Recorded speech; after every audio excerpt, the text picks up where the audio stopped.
Magandang araw mga kagabay, ngayon po December 29, 2025, araw po ng Lunes. Ako po si Father Marvin at ang ating ebanghelyo hango sa ebanghelyo ni San Lucas, chapter 2, verse 22 to 35. Ito po ay tumutukoy sa pagdadala sa templo ng ating Panginoon.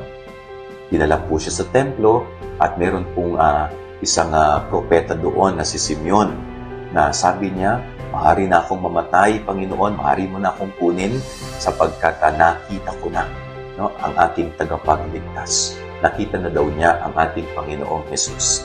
Sana ho tayong mga tao katulad po ni Simeon, kung meron man tayong nanaisin sa buhay din natin, ay walang iba kundi ang makatagpo at makita ang ating tagapagligtas, ang ating Panginoong Jesus.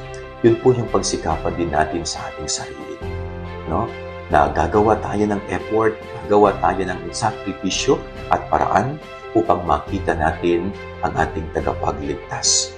Yan ang ating gabay aral ngayong maghapon. God bless po sa inyo lahat. Pagpalain kayo ng Panginoon.